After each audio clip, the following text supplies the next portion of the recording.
Alright, what's going on YouTube? As promised, I'm trying to do some more videos of the Sig 229 Enhanced Elite.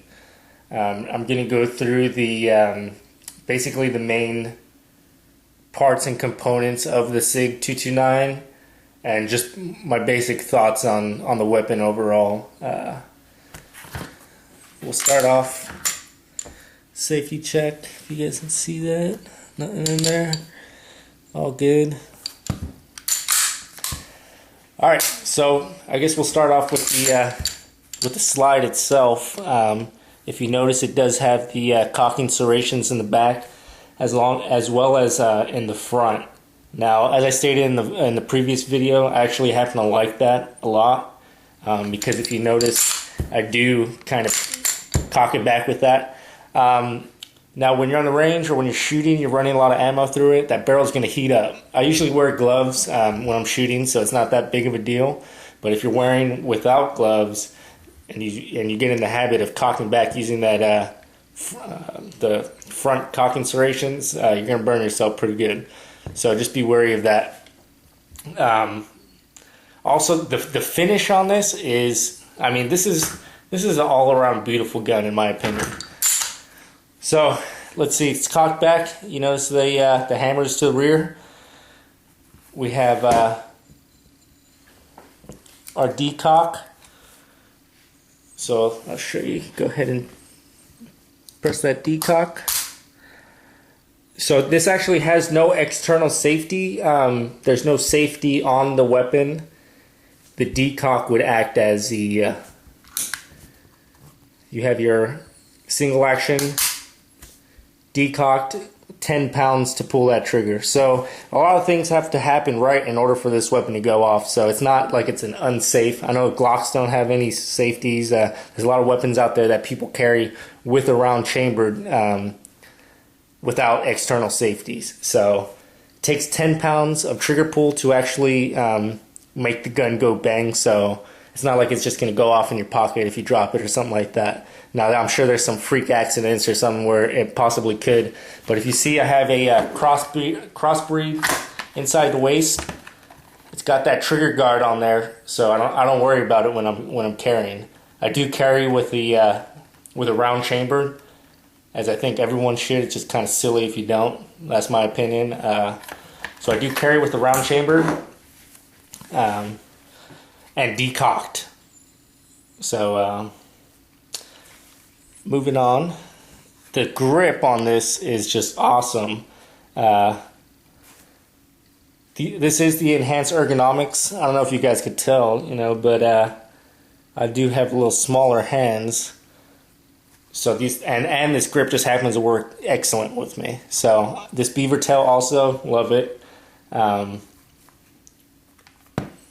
magazine release, perfect. I've never had an accidental mag release.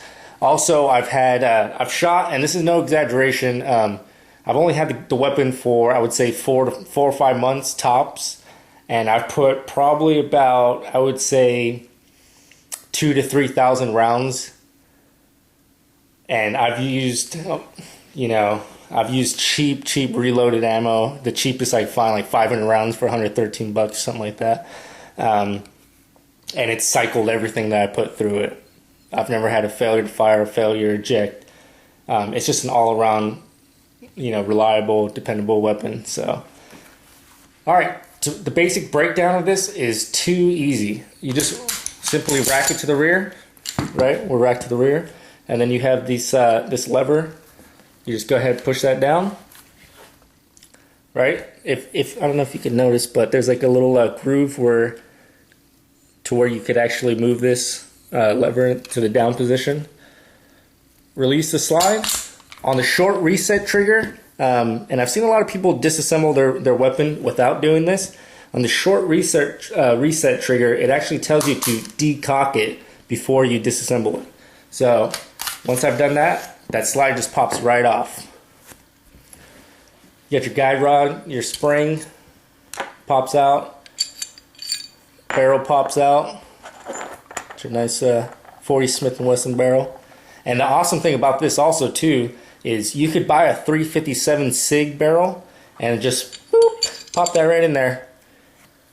magazines, use the same magazines. It says Sig 229 40 357. You probably can't see that, but 40 357 by a barrel, and boom, you got a 357 Sig. Or you could switch back to a 40 just with a simple swap of the barrel. So after, I mean, that's pretty much the basic breakdown of this weapon. You got your slide, you got your barrel, your guide rod, and your spring. I mean, most people don't really disassemble it beyond that.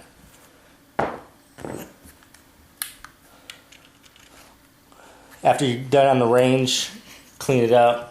Whatever process you use, whatever products you use, but I suggest cleaning it every time. That's kind of a ritual. I go shooting on Saturdays and I come back and I clean it up.